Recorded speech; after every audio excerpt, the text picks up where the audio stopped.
guys, I am very sorry, but that was just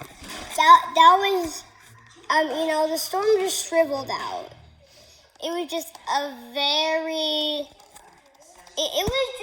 very small storm, and actually, Wikipedia says it wasn't even a warning sign of a bigger storm that was going to come later. Even though the radar showed another storm coming after that, like 4 hours later.